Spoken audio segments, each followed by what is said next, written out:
Hello, everyone. Welcome to part 2 of ALR Gold Season 3, the season review. And we start off in Brazil for round 12 then, of this 21-round season. And Tansley, who it looks like he's in the lead there, but he's really not. I was getting concerned there. But Jonathan, now, I think that was his final pole position of the season, believe it or not. Up until that point, Jonathan was on fire at pole position. That was his 7th pole position of the season. And here we are in the Brazilian Grand Prix. Then as you can see, Jonathan is leading away with Grant in fire shot. And fire shot getting a bit sideways there, isn't it? But yeah, this is the just over the halfway point of the season, Nosey. We've already discussed the first half of the season, but what would you expect in the second half of the season? Well, the guys who'd already started off pretty well, I think they were expecting to kick on and get on with the championship. The likes of Granty, Emerson, Nigel, Jonathan as well. There, as you can see, like you said, was on pole for this race, and I think, unfortunately for Jonathan, I think his season sort of tailed off a tiny bit towards the end of the season, well, the very end of the season anyway.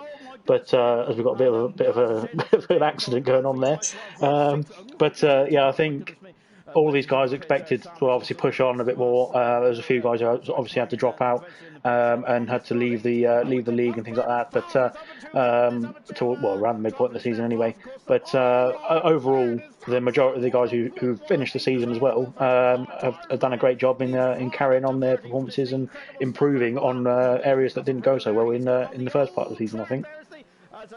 Yeah, and I got to say, I was really looking forward to the second half of the season as well. I got to say, the first half of the season was absolutely mega stuff indeed. And look at this, as Emerson there, who unfortunately having a couple of issues there with the start line getting away. Some of the start line drama was pretty poor, and I feel that might have cost him his game. He's having a good old smash there, isn't he? That was a smashing time.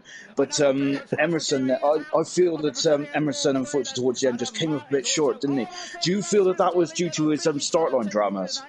Well, I think it was twice or three times, wasn't it, throughout the season? I remember Australia being one where he actually came back to win the race back in the first half of the season. This one, I think it was the same, and I can't remember which other one it was, but maybe it's later on in this video. But basically, it wouldn't have helped him, would it? I don't know what's happened with his connection-wise in terms of the starts. I mean, everything else seems fine in the actual race. When he's back in, seems all right. It's literally the formation lap that he can't do. So yeah, it's definitely impacted his results, especially on those few races negatively. Obviously, apart from Australia where he came back to get the victory. But yeah, it's going to have cost him points definitely throughout the season, which is a bit of a sad point for him. Which he could have won the title, I think, if things had gone his connection had gone a different way. Really is indeed, but I've got to take nothing away from Grant. And look at this, there's Fisher and Grant going head to head. Then they're quite old rivals, them two are, and it does get a bit feisty at times between those two. But I quite enjoy watching them two having a good old scrap as well. Stringy on a very strong race at this point of view. But we also see that there's an old name, of course, returning in terms of Vedsley. He absolutely came back and blew away the opposition. Had a bit of a struggling time over in Brazil. Really, he was right out there as we were just watching Fisher and Grant again. I'm starting to remember this race very fondly, Nosey. I was loving this. And Jonathan, who up to this point hadn't won a race so far in the season. And I thought that this was really very much Jonathan's race to lose at this point. And look at Emerson. Wow, how incredibly close was that between himself and Stringy. Really good stuff indeed. That is, unfortunately, Stringy no longer a part of the ALR League. But up until that point, he was very much a feisty character, to say the least, wasn't he? And also, shout out to Mumford as well. Mumford will be a man that is going to be very much in the mix of things that come later on in this review, which we will talk about that in terms of the constructors as well. But yeah, Granty and Fisher are really holding up each other at this point of view, and it was helping. I would say it was helping Jonathan pull away, but then Granty really much started to come into his own into the second half of the race there. Yeah, I think obviously looking at the strategies there, both Granty and Emerson actually started on the medium tyre, and everybody else started on the softs. Well, their rivals started on the softs at the moment in this race. So that's why I think Granty was under pressure from. Yeah, he was battling on the harder compounded tyre at the time. So the strategy around Brazil obviously is softs to mediums or other way around.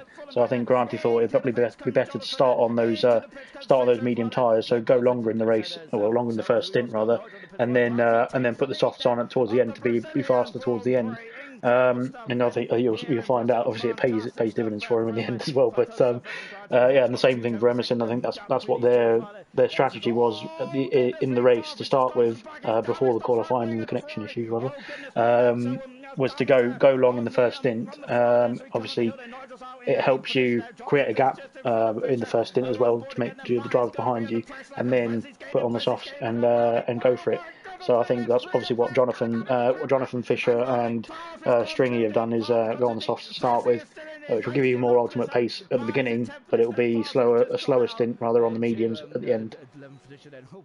And just having a look at Farf, Matt, and Vesna, on a cracking old battle there. I've got to say, when we watch Farf, there's never anything boring, is there? He's always doing something. Whether, as you said there, unfortunately lost a bit of his end plate there, coming out of Young Cow. But Farf was, I think he's a fantastic driver. I'm really looking forward to seeing what he will do next season. So, of course, he does really get on the F1 games quite quickly and is very much up to pace. Remember, in season 2, he won 2 races from the first 2 rounds there, and out of the first 3 rounds, I think he was on the podium in the season 2 as well. He was fantastic. As you see, he's just going past Stringy as well as the 2 Ferraris who have had a bit of a miserable time in ALR this season, haven't they? And look at that then, as Brandon got at the inside of Matt there. Goodness me, then. That's something what Lewis Hamilton should have done, really, isn't it? Lewis Hamilton might need to take notes there. Fantastic. It was on the Toro Rosso as well, wasn't it? So yeah, it was indeed. Yeah, Brandon got it right this time, which is good. But yeah, I just wanted to say, well, back to Brandon there. Obviously, he was battling with Bill Matt, I think, on the hard tyres there. He was. So yeah, and especially putting on the softs after he was on 1 lap, wasn't he, on those soft tyres? So they'd be right up to speed, right up to temperature, and ready to go. So yeah, it was going to be a question of when, not if, sort of thing, wasn't it? That overtake. And a look at this here then. We got 1, 2, 3 cars in the same shot then. Absolutely fantastic stuff as they come out of the horseshoe. Of course, we've got Fisher leading now with Jonathan in second and Granty in third position. And now then Granty's on the softer tyres then. And I've got to say, the alternative strategy from Granty has done wonders this season, isn't it? Remember in Russia, I've got to say, that stint was absolutely fantastic. Way back in round 1, how he did so many laps there on those soft tyres. I'm still absolutely amazed he did that. Very much twinkle toes, Granty is. And here today in Brazil, he did a really good job as well of going from the medium tyres to the soft tyres, and it's starting to pay off now, isn't it? With Fisher and Jonathan there very much under pressure as well, as we've seen at Mumford, who looks like he's had a visit to the Armco there, hasn't he? He's unfortunately lost a bit of his wing then, and going back to the front runners as well. I've got to say, I love these guys, watching these guys race. All of them have got different characteristics as well. I think Granty's definitely much a race pace kind of driver, isn't he? Jonathan is very much, no disrespect to him, but I think he's a Jarno Trulli kind of specialist, isn't he? In qualifying, he's fantastic. And I think Fisher on his day is unstoppable, but he seems to have some very difficult days where his racecraft is probably not up to par. As Jonathan giving Granty a bit of a showing his rear wheel there. Goodness me, that's very rude from the British Italian driver, wasn't it? But you can see the laps are counting down as well. How much pressure do you feel Granty was under at this point, Nosey? Because you see lap 27 out of 36, the laps are counting down. He's got the speed. Do you think he was feeling pressure at this stage? No, I think he's probably the one who's least under pressure on this one, because he knows that he's on the faster tyre. He's got the speed on Jonathan and Fisher as well, as it's going a bit laggy. I think this was due to your internet connection, not anybody else's at the time. But yeah, so yeah, I think Granty's probably out of the 3 guys there in the shot there. I think he's probably the one least under pressure, because he knows he's got the faster tyre, he's got the time, he's got the laps to get past Jonathan and then Fisher, as he's got past Jonathan now. Into Young Cow, I think it is, or however you pronounce it. I don't know if that's right, Sean, sorry. But you can jump in if you want. But no, he doesn't want to. He doesn't want to save me. When he goes past Fisher on the next lap as well. So into turn 1, I'll just say that. But there we go. Yeah, so he knows that he's got the speed over the guys in front, because they're on the medium tyres. They're on slightly older tyres as well, rather.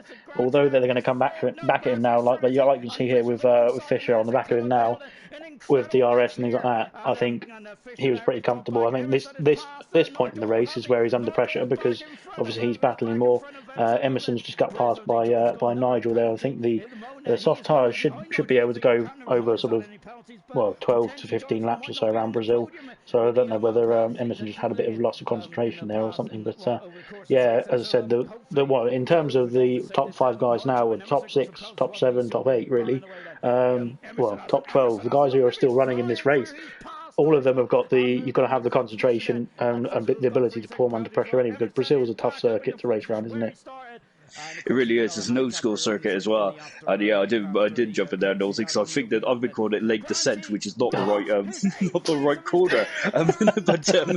As granted, they're taking another victory. Then I got to say, I feel very much like a parrot as I kept repeating myself in the beginning of the season with Grant taking all these victories.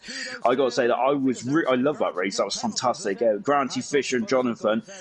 It was a dream come true for me. I wish that Emerson was in the battle as well, but he had some issues off the start line as well, where he had to come back from the field, unfortunately. Nigel, we'll talk about Nigel later on in the season review, because he is absolutely fantastic, Nigel, as I keep singing his praises as well. And we've also got Brandon, Stringy, Vesey, Farf, and Mr. Elite then completing the top 10 as well.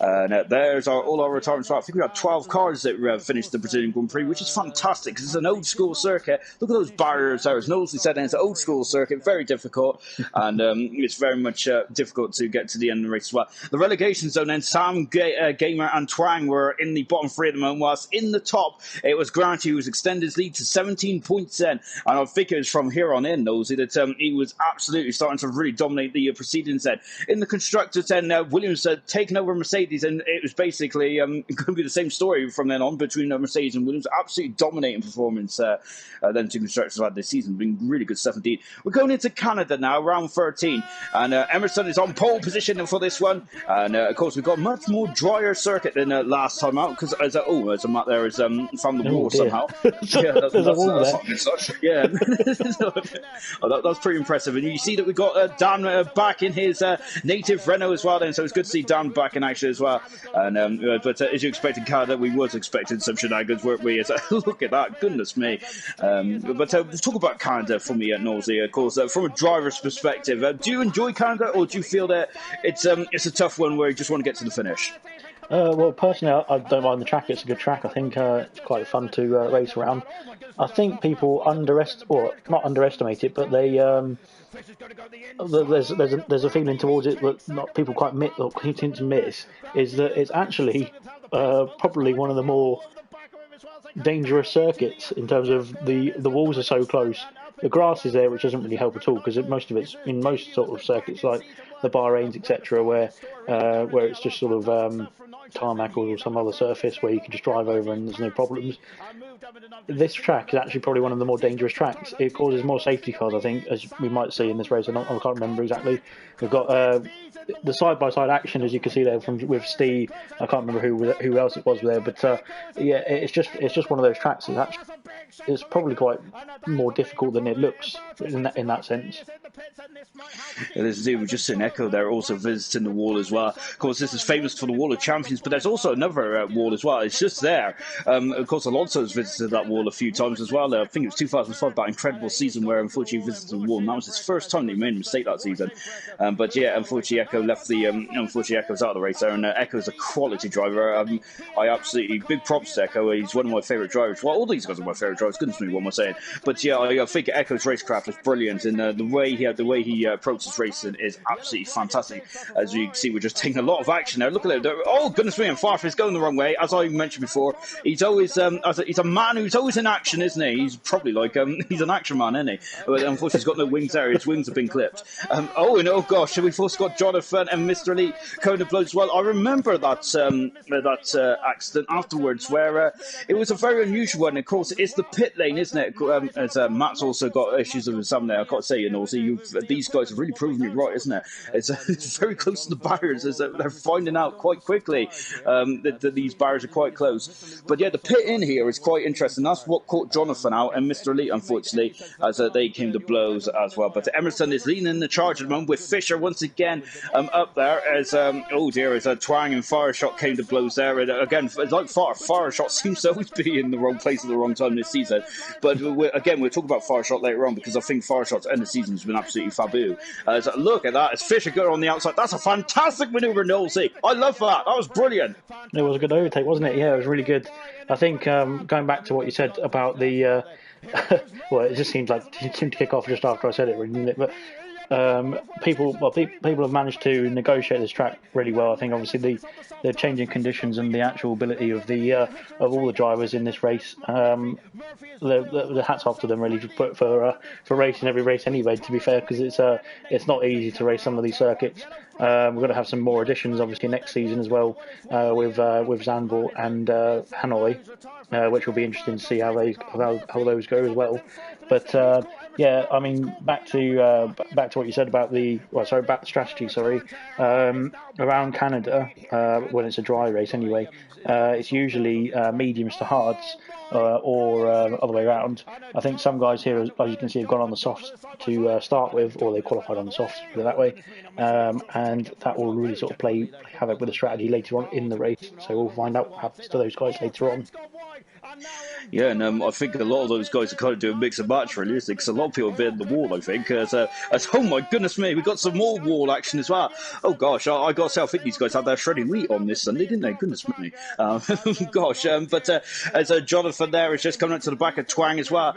I got to say, I'm another driver who I absolutely love as well as Twang is look at Mr. Lee going up the inside. Mr. Lee has had a very good second half of the season. The final 5 races he's been in is absolutely stellar stuff. But going back to Twang, I feel it's been a very difficult season for one of the men who's been in it since almost day one, Twang has, but he just seemed to couldn't get his foot in this season. Twang could he, Nosey, which is such a shame because he is a very quick driver on his day. Yeah, I think he is, and he's coming back for season 4, which is good. So is Echo as well, which is it's good to see those guys come back. We want those sort of guys to come back because they're really good racers. But yeah, I think for some reason it just didn't kick off, like you said, for this season for Twang, and maybe it's just because of the game or because of other people's improvements and things like that. But it was just unfortunate, really, as he takes a spin there, unfortunately for him. But he's actually a good correction to the car if he'd get back on track and get going quickly. But yeah, so it's just a shame that it hasn't gone his way for this season. But obviously, the new game 2020 will coming out and will be the new game for season 4. Sorry. So yeah, hopefully that will have better fortunes for him in next season. And just a quick question, this is might be irrelevant for this race in particular, but second season syndrome, is that a real thing, Knowlesy? Do you feel that Twang just probably, and that some other drivers that just felt that it's just not going my way, the new game's coming out, so I'm just kind of cruising to the end. Do you think that Twang had that, or do you feel that, or do you just feel that he just couldn't get his rhythm back? Well, I think it's a bit of both, really. I mean, some people will be looking forward to the new game more than others, and I'm certainly looking forward to the new game more than others. Put it that way. Yeah, so it's a bit of both. I think it's some people, I think there we go. That's a massive accident from the pit lane entry again, where we had that same incident with Jonathan a bit earlier before. But this one took a bit more of a turn, didn't it, for Twan, and that really sort of signalled the end for him, I think. But this season, didn't it? But no, he's a great character as well, and I think. I mean, even if it wasn't going his way, he'd still battle around and battle each race as it came. But yeah, I mean, the new game's coming out, so I think it's probably one to look forward to anyway, and we can get off 2019 as soon as we can, really. So, from my personal point of view, anyway.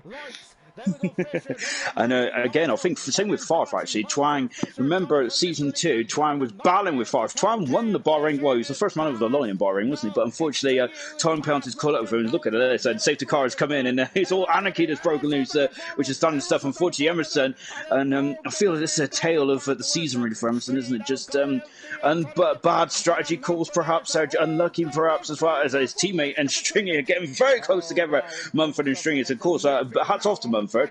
And Mumford has been brilliant, hasn't he? Since joining here, I don't think he's missed a race. He's been absolutely perfect attendance. Really has indeed. And it's Dan who's having a fantastic battle with Young Lights. I keep saying this since Australia that Young Lights has been absolutely fantastic. He really has indeed. He's turned a corner after Australia round 7. He really has indeed, and he's really climbed up the championship. He was at near the bottom half of the championship right until Australia, and then he's just been a different driver as well. And look at Stream going on the outside of Mumford there. That's absolutely fantastic stuff indeed. There, I do enjoy some of these battles. Knowles, I've got to say I love reliving them, but I feel that I do clench sometimes because it's getting very tight, especially these four as well.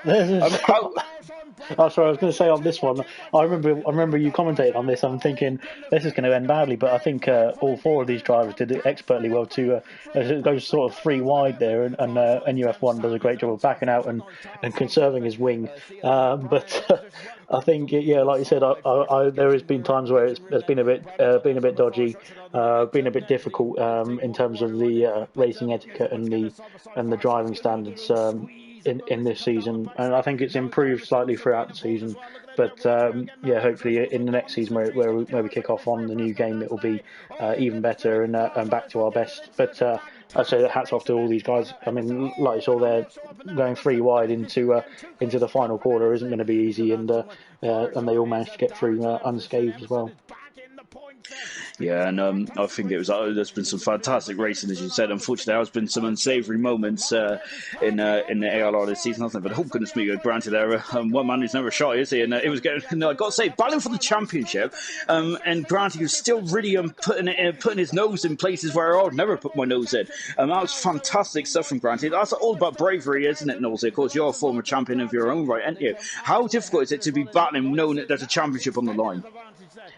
Well, I'd take it a bit easier than he is.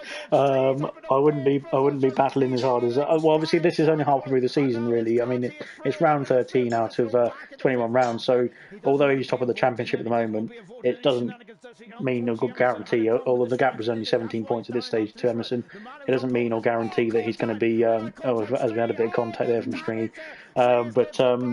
it doesn't guarantee or mean that he's going to win the championship being on top in round 13, does it? So, I mean, it could have gone completely differently. It could have been, I don't know who was in 5th at this time. It wasn't Jonathan was in 4th, I think, wasn't he? It might have been Jonathan actually in 5th, sorry, but it could have been Jonathan winning the title.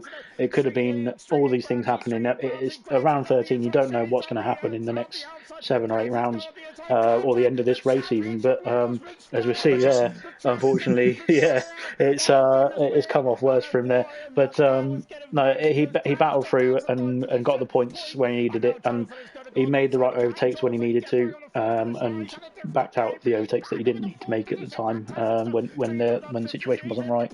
It was just a question of putting the car in the right place and having the pace to do it.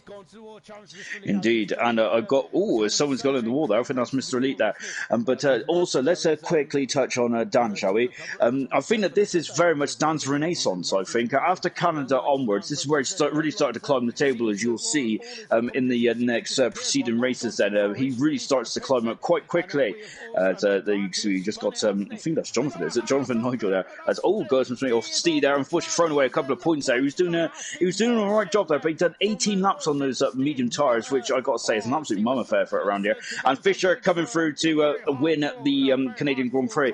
The one thing I do say about Fisher is he seems to be either win or bust, which is it's the consistency that's not there for him, is it? Which is why he's never in the chat for the championship, which is unfortunate.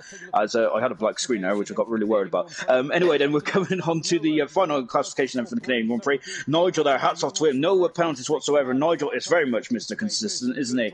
Really good stuff indeed. Of course, the Season 1 ALR champion. He's a fantastic driver, really is. And big props to Nigel.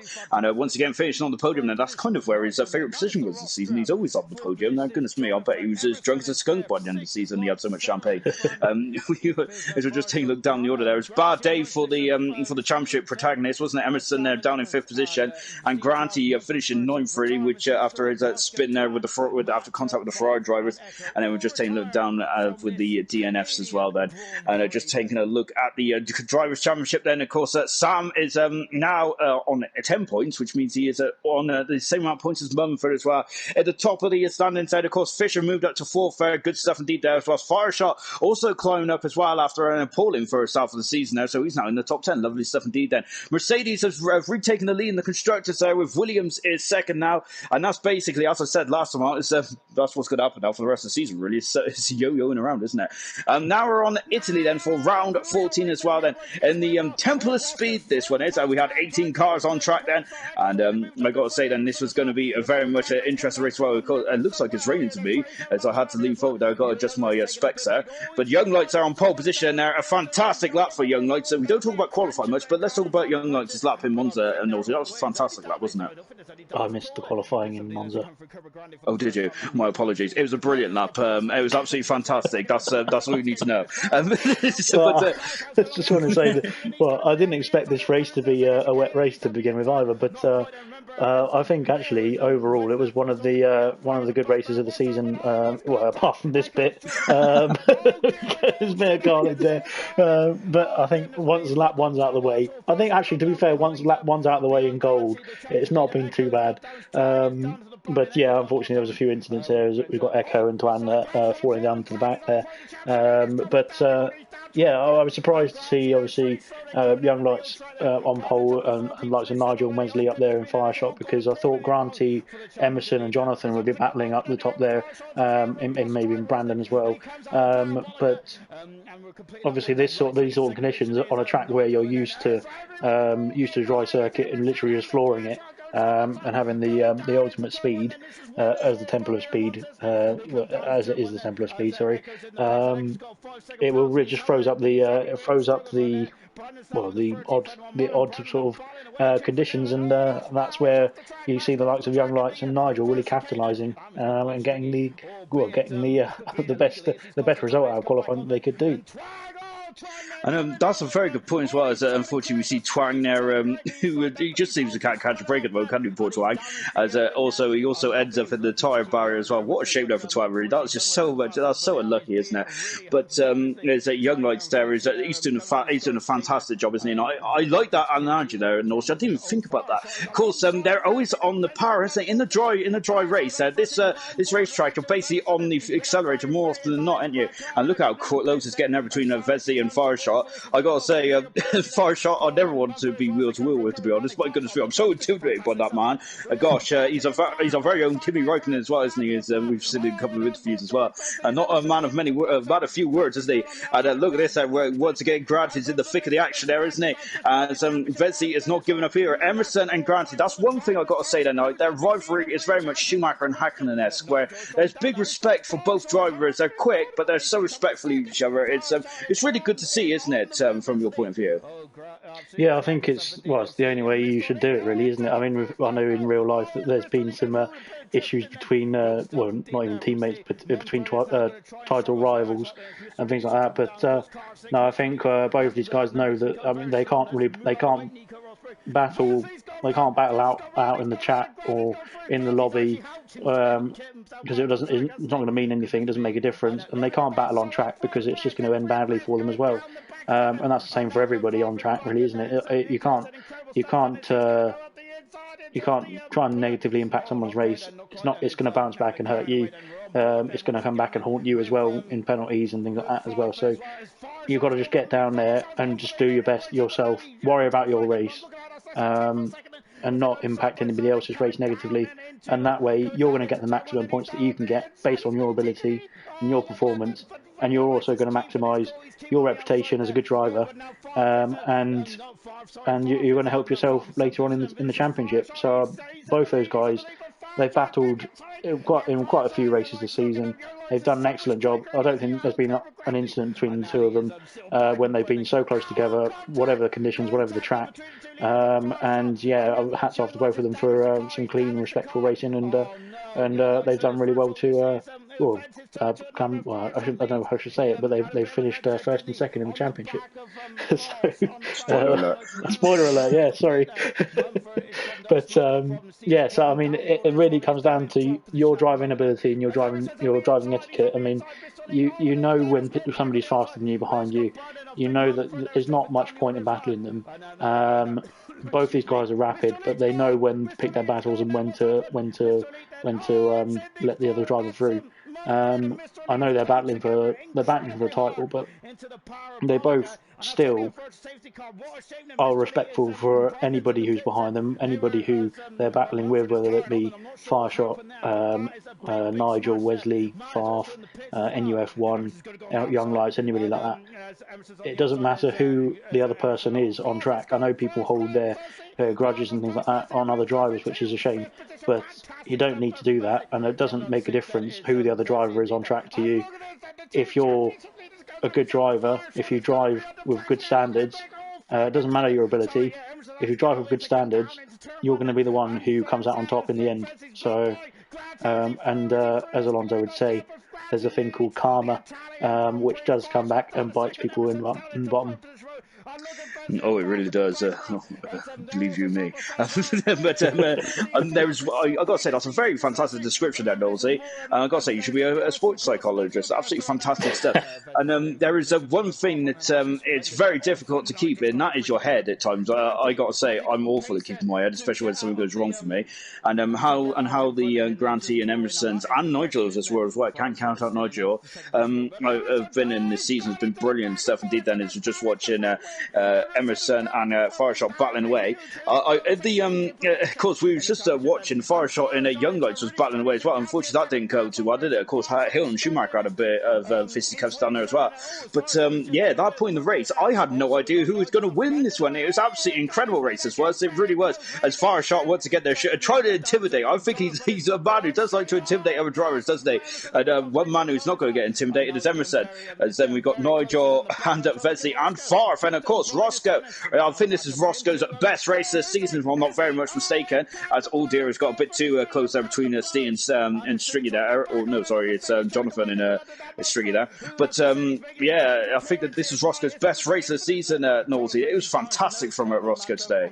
Yeah, he's done an excellent job in the Williams. I think he's shown that he's got the race pace, and we know he's got the ability anyway. But he's got the race pace in difficult conditions like this around a track that's it's quite difficult to drive. I imagine in wet conditions. I haven't tried it myself, thankfully, but I haven't had to yet. Sorry, but. Yeah, so he's done a great job this season. I think, unfortunately, he's had to step down for season 4, so he's not going to be part of ALR Gold for season 4. But yeah, it's a shame he's had to leave. But yeah, he's done a fantastic job all season. Had to step out towards the end, or the last few races as well. But no, he's been an excellent driver for ALR, and it's a shame that he's leaving us, unfortunately. It really is as well, of course. I echo that entirely there. Brilliant stuff from Roscoe as well. And that's also a very good overtake as well there from Nigel. They're really hanging Young Lights out to dry there, really, which is probably what he would like to have done after the race, really, because it's absolutely pouring down out there still, isn't it? And look at this as they got to Sky there. I got to say, I just watched some of this stuff back, and I got a real bad memory, to be fair, because but I'm just watching stuff back, and I'm like, it's incredible, isn't it, of how close these guys race. And yeah, we have touched on it. There has been a lot of incidents in this season, but there has also been some fantastic racing, isn't there? And of course, when you do race together more often than not, you might come to blows, mightn't you? But of course, that comes from a non-racer like myself, and these guys are much more experienced and much more better drivers than me. And look at this, that is Emerson's good on the inside of Curva Grande there of Nigel. And I got to say, that's a grande old move as well. Brilliant stuff indeed. As it comes into the second chicane there, as they bump all those curbs in. Really good stuff indeed. This Granty is now really taken this race by the scruff of the neck there, hasn't he? Really good stuff indeed there from Granty, because at one point he was battling right in the mix there, and somehow he still managed to navigate himself through. It's brilliant stuff indeed there. Jonathan doesn't seem to go around here, does he, Nosey? I feel that he puts too much pressure on himself, doesn't he? Of course, being the British-Italian driver. Do you feel that on certain circuits where you want to perform better than others that you kind of put too much pressure on yourself? Have you ever had that before? Well, yeah, I agree with you there on your statement, actually, about Jonathan. I think he's an excellent driver, really quick, and I think, like you said, he does put a lot of pressure on himself, which isn't really needed, I don't think, overall. But I mean, sometimes it will help, which it has helped him in other races. I imagine you can tell that in the results, especially in the earlier part of the season. But yeah, I wouldn't have helped here in this race, I don't think, especially with these conditions. And I say, well, everybody's under pressure, especially like I said in this race where it's it's a track built for speed, and and your setup is probably not ideal for this sort of track in these conditions where it's wet conditions. These guys have all they're all under pressure right now because none of them are probably going to be familiar with driving around Monza with a wet setup or on a wet track. And they're all battling each other, like you said, really closely. They've done a great job in this race, I think. I mean, like you said, there's going to be incidents, especially like in this sort of race where, in these conditions, in this sort of temperament, where it's middle of the season, people are battling for points still. Trying to get further up standings. It's they've done excellently, I think. From lap one, obviously there was a few incidents and things like that, but I mean, especially like around this circuit where you can see the main points that are going to have problems are going to be the chicanes. I mean, that's where we've seen most of the incidents and most of the problems, but and that's because of underbraking in these conditions when people aren't familiar with them. So I'd say, yeah, everyone's under pressure, but I mean, people have got to handle that, and they do handle that quite well, actually, I think. And it depends on the track, it depends on the weather, it depends on the setups and things like that as well. But and that all comes into factor onto whether you're piling pressure onto yourself that's negative, or you're actually putting pressure on yourself that's going to push you along and make you win that race. Indeed, and very well said again there, Nosey. That's why you are expert analysis here today, very much elaborating on the driver's point of view, which is absolutely brilliant stuff indeed then. So we're just watching Granty come through to win a very impressive Italian Grand Prix, and a fire shot there, doing a good job in second position there. Of course, he's an absolutely fantastic fighter, really, as well. Finished front and with penalties adjusted there, and Emerson finishing second. Good stuff indeed then. And you see we've got 3 Dutch drivers in a row there for fire shot, Vesely and Nigel. Good stuff indeed there. Roscoe, a brilliant drive to 6 there, as we elaborated on. Seeing a very fine 7th position as well. Nicely done there. Brandon in 8th position there. I feel that overall Brandon has had a up and down season, really. Of course, remember he won the final race, didn't he, of season 2? But season 3 just didn't come to fruition, did it? And Young Lights, our pole sitter, I did feel really sorry for Young Lights on that day in history there, because I think the Red Bull driver was absolutely fantastic. He really was then. And those are retirements then. But once again, there's only 4 or 5 retirements in this race, which I think season 3 has been fantastic for the lack of retirements. Just taking a look there, Roscoe moving up a position, and same with Vesely as well, dropping down, and also Fireshot moving up a position, and Young Lights dropping down 1 position as well. Fireshot, of course, a continuous climbing up the table. It's absolutely fantastic, and it's still 17 points there separates Granty and Emerson. Fantastic stuff. Constructors, again, Williams and Mercedes have once again swapped around, haven't they? It's musical chairs there in the constructors standings then. And on we go then to round 16 here in Austria. And again, we've got another wet race, Nosey. Goodness me, there we seem to have a lot of wet races in gold. I think it's yeah, it seems to be just gold. I can't remember many. Well, I think there was one in silver that I remember, which was Germany, but I can't remember any other wet races. Well, the amount of wet races that we've had like in gold, and as again, like I said in Italy, it's going to be one of those difficult ones around turn 1, around lap 1, rather, that people are going to struggle with when the gaps are so close and the conditions aren't favourable. Obviously, it's going to impact the standards of driving a bit negatively. But as we saw, a bit of a turn 1 collision there at the beginning. But again, you can tell the guys who have put in the time on the game, whether that be an hour of practice or they've just raced quite a lot on the game throughout different events and things like that throughout the week.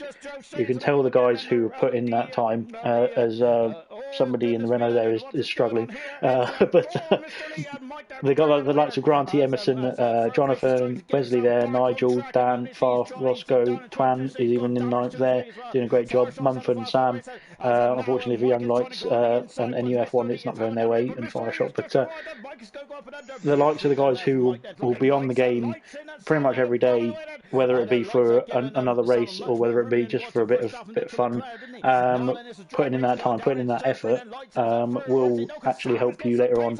Whether it be you're practicing with a new control, whether you're just you're turning off traction control here or there, or you're doing something else to try and improve your pace. If you put in a few hours or a few hours a week or something like that, with your league races included, then you will get better and you will improve. And I think throughout the season, as you can see, I think it's Wesley there battling with Jonathan.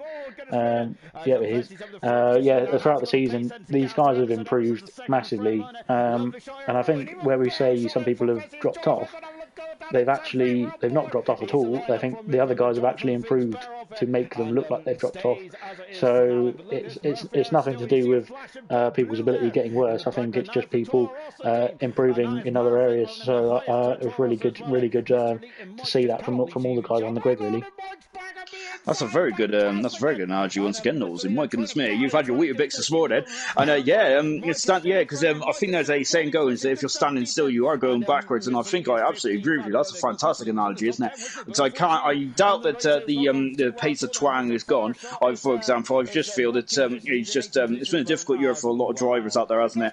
So I feel that sometimes it's just all about practice, isn't it? And you see that Jonathan there is battling with Nigel here, isn't it? And there's two once again great drivers as well. Dan there just in the background there. I think in his first race for the Toro Rosso team, or second race, as Nigel and Jonathan are getting very squirrely between each other as well. Fantastic. And on lap 12, once again, Nosey, there is no retirement so far.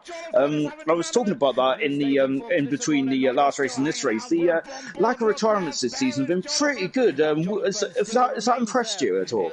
Yeah, I think people have done really well. I mean, I think last season as well, there were lots of retirements because of people giving up in the race, not necessarily because of bad races or incidents, things like that. I think it was because people just didn't want to carry on. And as we've got Jonathan, for instance, just lost a bit of control on turn one traction, but he still kept on going. I think people need to realise that you've got to be consistent. You've got to keep going. That will be the thing that gets you points, and you need the points to stay in the league, to not get demoted. So that I think people have just started to figure that out. Obviously, they've done a great job of mentally just continuing the race and getting on with it, because you never know what's going to happen. I mean, as we've got Sean lagging all over the place here again, so all the cars are jumping all over the track. But you never know what's going to happen later on in the race. I mean, it could be lap 36 laps around Austria. It could be lap 32 and a safety car comes out, and because of penalties, for example, you're in 10th at the time and you jump up to 5th. So that's going to help you later on down the line. You don't know what's going to happen in the league race. It's all over the place. I know we've had races where obviously the top guys have been in incidents, they've been out of the points, and somebody else has popped up and raced a really good race to take the victory. So it happens more often than you think. So it's just a question of keeping your temperament, not letting your head boil over, and getting your head down, getting on with the race. And you could not. So we've got people like Steve here who always just carries on and gets on with it. I mean, he's not going to be. He knows he's not going to be right at the top all the time, but he knows that there'll be points on offer for him if he can put his head down and get on with it. And I think credit to Steve, Roscoe, Bill, and Matt. Who else is there? Fireshot, Sam, Mumford. They get on with their race. They're not the fastest guys on track, but they get on with their race and they get some points. So credit to them. Indeed, and I think the added power of relegation this year probably has also helped the fact of a lack of retirements as well, which is what you just suggested there, which is absolutely good stuff. And we're just taking a look at Steve and Fireshot, who I've never always seen eye to eye, but and their teammate, and I think that having been teammates once again there was probably an interesting draw, wasn't it, to say the least. But my goodness, they're going side by side. I think that one was actually nominated displayed in the awards, which of course you'll see straight after this video. So that was a fantastic maneuver there from Steve on a fire shot as well. But then fire shot just darts back on the inside. Goodness me, then we said it before. Then like, I would like to mess with fire shot. Gosh, a scary individual sometimes, isn't it? As a Twang now going on the outside of Roscoe. Roscoe having another good race actually. We did say in Monza of how fantastic he was, but here today he's on a great race as well. Look at this, far for number one. Of course, we've got some hard-boiled drivers in this league, haven't we? We'll see. It's just going down. It's there's a bit too much wing shown there, wasn't there, from Roscoe? And even when these races have not been shown live, I still jinx them, don't I?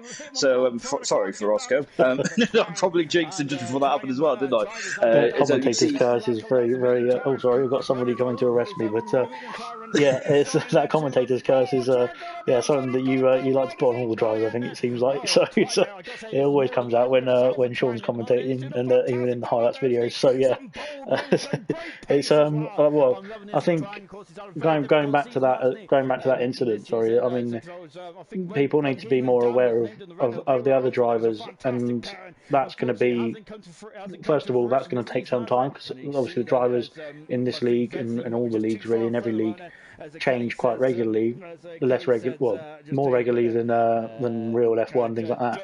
So you're not going to be as familiar with, as we've got the same sort of thing happening there with Emerson and Wesley.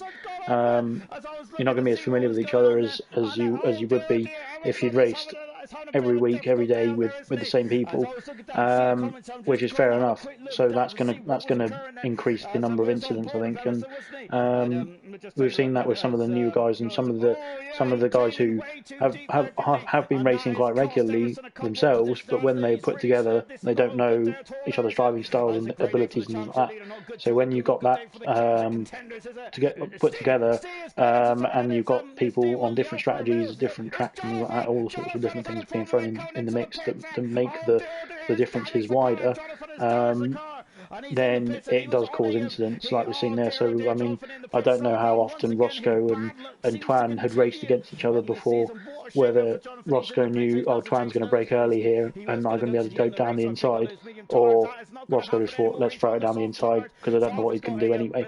So that sort of thing, it will improve over time.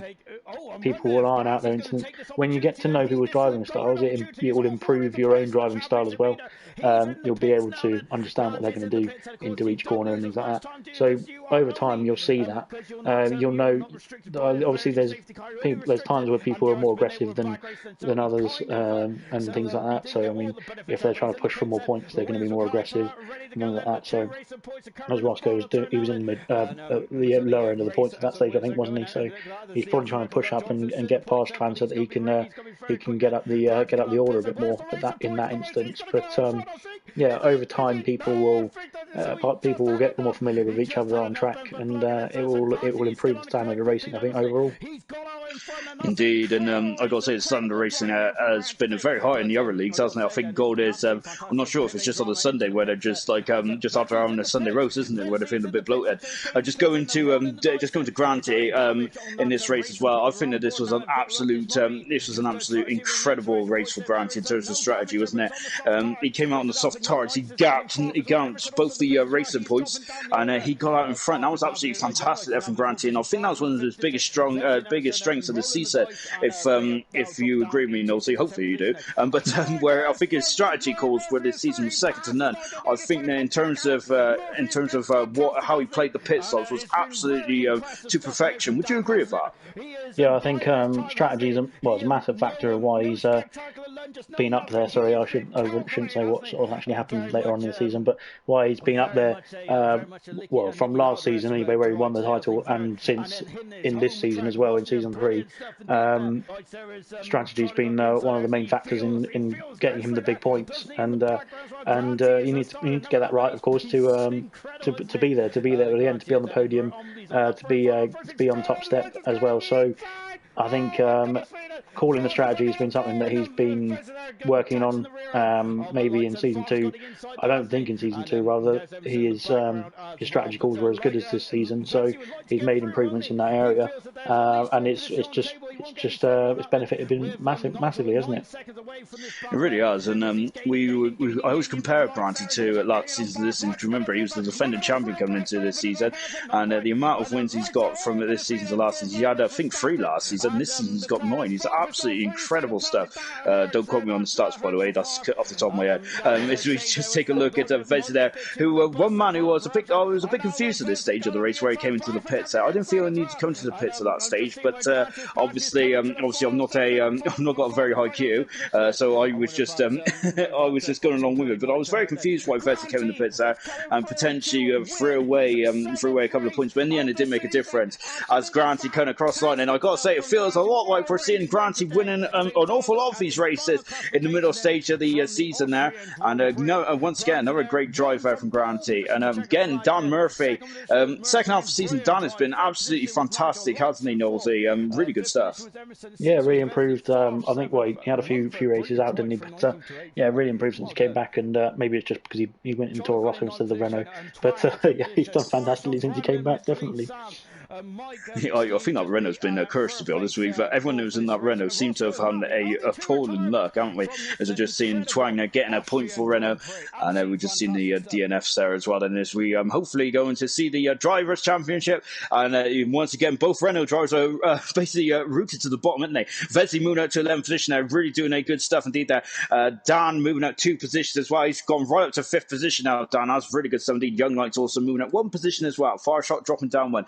In the Constructors' Championship now, this is where the season turns, I think, in terms of the Constructors, because now Williams really start to stretch their legs, don't they, as Granty becomes on absolutely scary form, doesn't he? And now then, as we approach the final end of the season, then we're going to the French Grand Prix, and 27 laps around Paul Ricard. I got to say, I am usually very excited about every ALR race, but there's always one race where I'm really not as keen to commentate on, which is the French Grand Prix, but I got to say, in all 3 leagues, not just gold, but silver and bronze, it was fantastic. Oh well, there you go. Maybe not far from Brandon, but apart from that bit, and maybe this bit as well. Oh gosh, maybe I'm eating my words here, Nosey. But no, I feel that the French weekend, the French event for ALR was absolutely brilliant. Do you want to just sum that up for us? Because I know we're going to be talking about silver and bronze later on anyway. Yeah, I think I think towards the end of the season, obviously there's a few people who've they've improved all the way to as much as they can really in this game so far, and I think you can show that in some of these races here. But I think I don't know why France is so disliked. It's an all right track, I think, and I think the benefit of not having any close walls really helps in terms of curbing the incidents as well. You would think I should like this track then, really, wouldn't you? Because it's very difficult to retire on this one, albeit there is one perilous corner at turn 10 as I come up to now. As we're watching Grant in the debutant eat the cookie there, going up proper toe-to-toe there as well, which I quite enjoyed. Unfortunately, that was over too early, in my opinion. But yeah, the reserve driver just absolutely coming in and really blowing the doors off that Ferrari. Fantastic stuff. But it was all action behind him, wasn't it? And this was a very important weekend, wasn't it, for Granty and Emerson, as who was going to be the world champion. Emerson doesn't like this track, and Granty was much more confident going into this event. Do you feel the random calendar benefited Granty this season over Emerson, or is that an unfair comment to make? I think thinking about it as a calendar, as an F1 calendar, I don't think it should make a difference, but I think it might have done maybe just subconsciously, psychologically, for Emerson, for anybody, really, for all the drivers, just in terms of having their favourite tracks, or knowing their favourite tracks and knowing which order they're going to be in, would maybe make a bit of a difference in terms of the performance. I'm not sure, but I know Emerson was keen to have France. Last season he was happier when France was earlier in the calendar because it was done and out of the way, that sort of thing. So I remember, like you said, he wasn't very confident on this one coming up, but Still, it doesn't mean he's not going to do well in the race. You never know what's going to happen. So he still puts his head down, and you're running in fourth, which isn't too bad. As we see a nice overtake there from Jonathan, I think it was on a new F1, as he's coming back at him now. But it's just, yeah, I think it well, like you said, it might have impacted the sort of psychological view of the driver himself. But I wouldn't say it's going to be too much different, because it's still the same track, it's still the same setup, same ability. So I will say maybe it made a slight difference, and unfortunately, it's sort of maybe it's paid off for some rather than others. Indeed, and we were just watching the end of this race as well. I got to say, I really enjoyed the Brandon and Jonathan part there. It was basically gloves off kind of thing, wasn't it? Really, it was all about pride, wasn't it? Rather about championships and things like that. As we're just watching Emerson and Fireshot, who I got to say did come to blows a couple of times in the final stage of the season. I'm really looking forward to seeing those two go wheel to wheel next season. If Fireshot can get a better start to the season, then who knows what's going to happen next season? But I think they also came to blows in Abu Dhabi as well. Really, very much both of them showing the wheels off each other. Fantastic stuff indeed there. But I think at this stage of the race there, of course, we was about to crown a new world champion, or a man who's retaining his world championship in the form of Granty. And I think Emerson was just trying to have a bit of a just trying to maybe steal a bit of the limelight there from Granty. But yeah, good stuff from you, the cookie. But the main man was this man, wasn't it? Granty, a two-time world champion of ALR Gold there. A fantastic performance there from Granty all the way through the season. I can't fault him enough. I can't see any faults from that man this season. Same with Emerson as well. I feel that we spoke about it earlier on in the review there, but Emerson probably did have some issues with the connections, which may have cost him a point here and there. And unfortunately, I think this run out the field towards the end there also cost Mercedes potentially the Constructors' Championship, as we're going to find out in the last race who is going to be the Constructors' Champion. But yeah, hats off to Granty there. Nosey, what a fantastic season he's had though. Yeah, absolutely brilliant, and a deserved winner of the ALR Gold Season 3 Drivers' title. Really good stuff indeed there for Granty. I got to say, he's been brilliant. He really has. And we talked about strategy. He's been fantastic. He's even up to his game in qualifying as well. It's still not his strongest suit, but nonetheless, he is still near the front of the pack then as well. And just taking a look at the bottom half of the standings there, it's almost status quo now, isn't it? With Mr. Elite dropping out of the top 10, and a Steve Moon up into the top 10 as well as he goes into his final race. Granty, that crowned the world champion, and for a second season in a row there. And Granty's now the most successful driver in ALR then. And Williams have got a 7-point lead going into Azerbaijan as well. Ferrari also moving in front of Red Bull there later on as well, as we enter in the final race of the season, which was in Azerbaijan. I've got to say, we was very cruel on this one, Nosey, to have Baku won the hardest races in the season there to be the final race. Luckily for the drivers of Granty and Emerson, and the driver championship wasn't on the line here. Yeah, well, it's not my fault. I can blame Sean. He did the round in Canada, but so don't try and pin it on me. No, but it's it's the way it came out, and obviously it's a bit of a difficult turn one, as we got there. Bill and Matt having a bit of trouble with turn one. I think somebody probably made a bit of contact with him there. But what happened here is obviously we wanted to see who was going to be the constructors winner. So we had Team Williams and Team Mercedes battling it out, and obviously Mercedes had a bit of a poor qualifying, didn't they?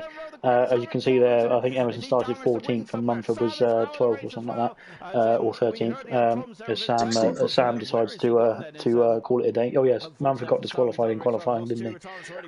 So it was all on Mercedes to see what they can do and battle back. And obviously Granty starting in P4, I think it was, up into P3 now. Was doing a great job of tying up the constructors as well as the drivers' championship. So that was the sort of ongoing battle this race, wasn't it? To see who could win the constructors' title. It really was, wasn't it? And I got to say that the drivers may not care about the constructors too much, but I felt some tension in the air. I was loving it. As you see, we're just watching Jonathan there and Mr. Elite there getting very much nose to tail there. Unfortunately, Jonathan did damage the wing here, didn't he? And he was really struggling there with the downforce. With the dirty air there. And had a big old shunt as well. And I'm surprised that wasn't a safety car, to be honest, because that was a vile old shunt there. And unfortunately, Jonathan has ended his season in the wall there. But I'm glad to say that Jonathan will be back next season. My stomach's rumbling. Anyway, then we got a couple of battles going on between Matt and Mumford as well. And as I said, Mumford was a very important driver in this race as well. Same with Paynes, who was a new Williams driver, but unfortunately Paynes' race ended quite early on. And it looks like it was going to be between Emerson and Granty, who are going to be battling once again. This time for the constructors' crown. There is Mumford seems to be struggling around this race. This race is a tough race, though, isn't it? It really is there, and you need to have confidence around here to make up any time, don't you, Nosey? Definitely, yeah. I mean, it's especially in the middle sector where it's pretty much right angle turns and a big castle section, which is a nightmare to deal with, really, isn't it? I like this track, though. I think it's one of the best tracks. I think it actually could be the best track for me, anyway, personally, on the calendar. I'm probably going to get a lot of comments about that, but especially from you, because I know how much you love this track. I think it's, like you said, it is one of those tracks where you've got to get the setup right, and you've got to be concentrated you've got to be concentrated all the time on a street circuit, as Palmer would say, or words to that effect anyway. I can't remember exactly what you said, but it's one of those tracks where, like Monaco, like Canada even, and Singapore, where you need to keep your concentration all the time, because if you don't, there's a wall waiting for you. There is indeed, and I've got to say the drivers there were very much showing each other wheels again, weren't they? I'm not shy about that for most of the season, are they? But I must admit, from a spectator's point of view, I absolutely love this race. It's, oh dear, that's not good at all, is it? But that's the problem with this circuit, isn't it? Where you try and go side by side as well, and it sometimes just doesn't pay off. Watching this circuit from a spectator point of view, I love it. So because I know there's going to be absolute chaos, and we had a safety car with 5 laps to go, and what a way to end the season, Knowsley. There we had a good old sprint finish, didn't we? As Cookie once again in his second gold race, really driving the wheels off of that Ferrari, fantastic stuff. But again, now the attention was behind him as well, between Granty and Farshot. Once again, Farshot up there. Brandon having a fantastic race. This was his best race of the season. Unfortunately, that safety car really robbed him of what would have been a brilliant result there. And we've also got Emerson. It was fun. It was fantastic. It really was. It was the safety car coming out towards the end of the race anyway. It's going to always play havoc with it, I think, isn't it? But I don't know whether it would have been different in the end of this race if things had gone if the safety car hadn't come out. But it was it really spiced up the end of the race, didn't it? It did indeed, and I thought it was a perfect end to the race. Well, thank you for finishing that off for me. It's how you've got tongue-tied. But I think it was a fantastic end to the season. Really good stuff indeed. I love a good old sprint finish, wasn't it? Exile also making a return as well. Of course, he'll be back in action next season as well. So it's great to see Exile. Just I think it was more of a warm-up race for Exile, and him and Dan Murphy had a good old scrap, didn't they? As we enter the final lap then of the Formula 1 2019 game on ALR Gold, and really good stuff indeed there. We're just taking a look at Cookie then. As I got to say, the reserve driver is 2 out of 2 there for Cookie. Brilliant stuff indeed then. But I think all the plaudits has to go to Granty, as he is now a double champion once again, win the constructors for Williams there. So fantastic stuff there from Granty, and just some of the constructors from Williams there. I think it was basically really Emerson against Granty, but in terms of the team's championship as well there, wasn't it? Well, it was hard fought throughout the whole season as well as it was for the drivers' championship as well, wasn't it? But congratulations to Granty, to Roscoe, and to Paynes, really, for both of them in the other seat, really. But they all did a good job in getting some points and getting some good performances in for Williams, and well-deserved champions. I mean, Emerson and Mumford pushed them really close and did a good job as well. So it was really good to see a good battle between all four drivers, really, at the end. Really was indeed, and that is it for season 3 of ALR Gold. It's been brilliant, hasn't it, this season? Really good stuff indeed. And as we take a look at the final classification as well, then the 48 points in the end, and also in the constructors as well. Williams were crowned the constructors champions as well. Coming up next, then, will be the award winners and also the nominations as well. So stick with us.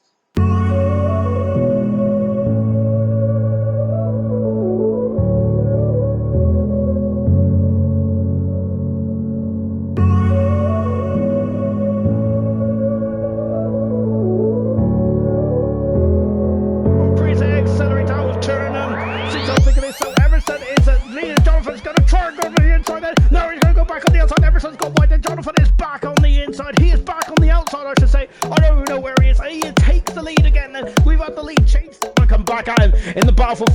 14th position at the moment. There's far shot. Oh, goodness me. Steve goes on the outside. Far shot. Oh, goodness me. They're getting very close for comfort. This is, oh, my goodness me. They had history last season, didn't they? And, oh, wow. And Steve, they're not doing any adjustment. And Jonathan there is just to keep this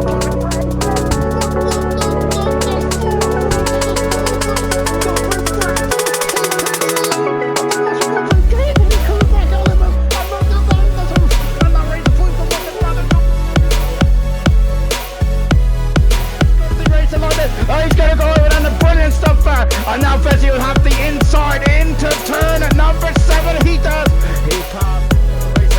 Emerson is now leading this race out. Well, he was in the race anyway. Jonathan second, but fire shot. It's having an inspired drive once again. The second half of the season has been absolutely magnificent, hasn't he? Granty is 15 seconds away then, so he has got a he's getting. There's that gap. There's a gap, and he is now on the inside. He passes Nigel. He moves up in the 5th position. A fantastic drive from far shot, and it really is.